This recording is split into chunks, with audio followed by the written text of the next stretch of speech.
Shalom Uvracha.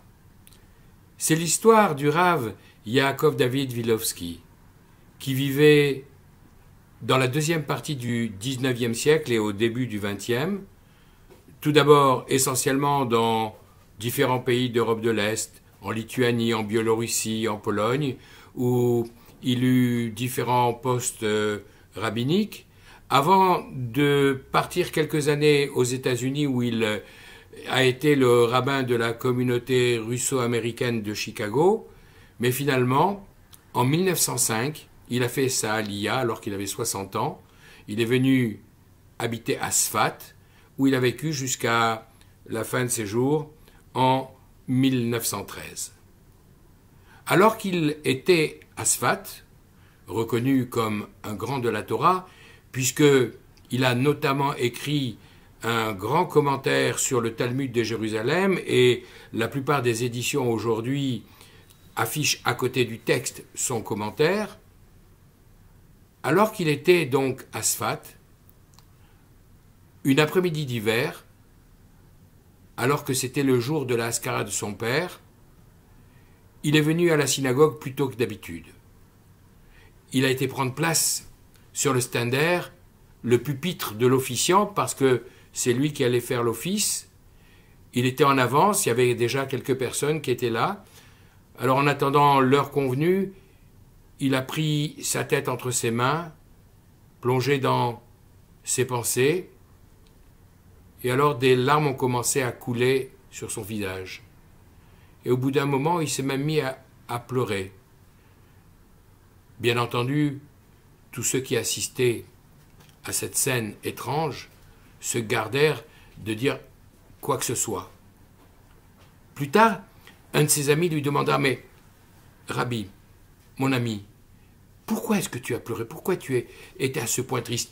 Ton père est parti de ce monde à un âge avancé, il avait pratiquement 80 ans, et ça fait déjà de nombreuses années. Pourquoi as-tu pleuré ?» Rabbi Yaakov David, le Ritbaz, lui a répondu de la manière suivante: « Je vais te raconter.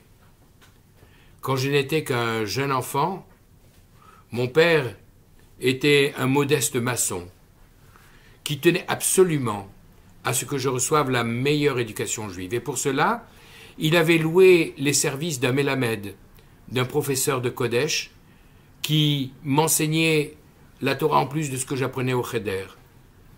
Et mon père faisait l'effort de mettre de côté avec beaucoup de difficultés parce qu'il avait une situation qui était difficile, ce rouble qu'il payait chaque mois pour le mélamed.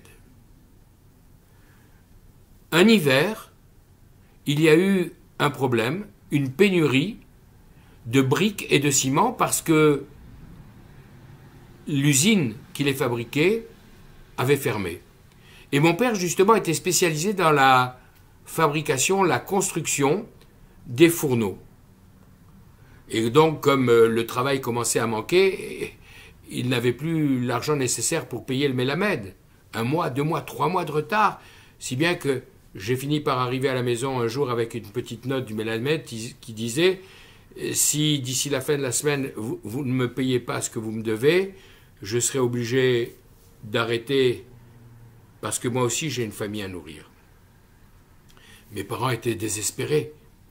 Comment faire pour trouver cette somme? Et il était impensable que j'arrête d'étudier avec lui.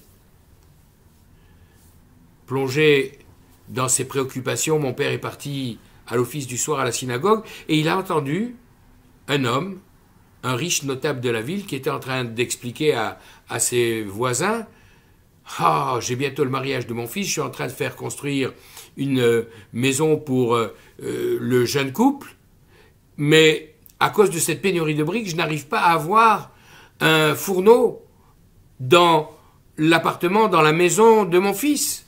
Et celui qui serait capable de me construire ce fourneau qui est indispensable, je suis prêt à payer une somme importante, par exemple 6 roubles s'il faut. »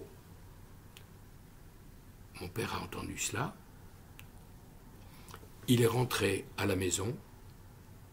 Il a discuté avec ma mère, qui naturellement lui a donné son accord. Mon père est vite reparti, retrouver cet homme et lui dire que dès le lendemain, il commencerait la construction. Et pour cela, vous savez ce qu'il a fait? Il a démonté, brique par brique, le fourneau que nous avions à la maison. Et dans nos villages, le fourneau servait non seulement à faire la cuisine, mais également comme source de chauffage. Alors, il a construit ce four et il a reçu ces 6 pièces.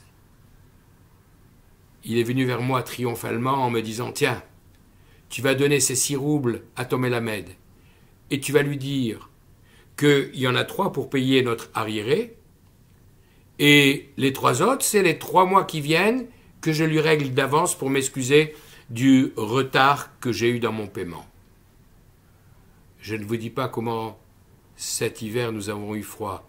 Nous avons grelotté, nous avons tremblé. Mais mes parents se sont sacrifiés pour que je puisse recevoir la meilleure éducation juive. Et aujourd'hui, je suis à Sfat et il fait tellement froid qu'à un moment, je me suis dit, il est impossible de sortir, d'aller à la synagogue. Peut-être que je vais essayer de réunir un minyan à la maison pour dire les prières que je dois faire en l'honneur de mon père. Mais je me suis rappelé de cet épisode.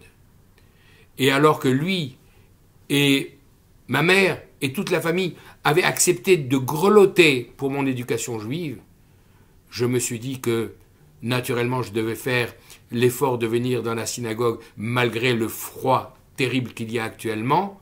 Je suis même venu en avance et c'est en pensant à tous ces événements que naturellement les larmes se sont mises à couler sur mon visage. Voilà ce que les parents sont prêts à faire pour que leurs enfants reçoivent la meilleure éducation. Et si je vous raconte cette histoire aujourd'hui, c'est que Shabbat, 21 Shvat, ce sera le 79e anniversaire du décès de mon grand-père, un grand-père que je n'ai jamais connu, parce qu'effectivement, lui aussi a eu une vie difficile. D'abord, il a été orphelin à l'âge de 14 ans. Ensuite, il a été mobilisé en France pendant la Première Guerre mondiale, où il a été blessé, il était invalide de guerre. Et le 29 décembre 1942, 21 Shvat 5703, il est décédé suite à une pneumonie parce que, à cause des bombardements qu'il y avait sur la ville d'Alger, pour ne pas avoir à descendre et monter sans arrêt les 5 étages, sans ascenseur naturellement, alors il s'était installé dans la cave, il a pris froid et à l'époque, il n'y avait pas l'accès aux médicaments comme aujourd'hui. Alors, je ne l'ai pas connu. La génération qui a suivi ces enfants sont tous maintenant dans le monde de vérité. Dans la génération qui est la mienne, la deuxième génération, il y a notre cousine Danielle qui l'a connue, c'est peut-être la seule, mais de là où il se trouve, il voit aujourd'hui, en Israël, sur cette terre dont il rêvait probablement comme un rêve inaccessible, il y a sa deuxième, sa troisième, sa quatrième, sa 5e génération, et même la 6e déjà, qui sont sur cette terre d'Israël dont il avait tellement rêvé.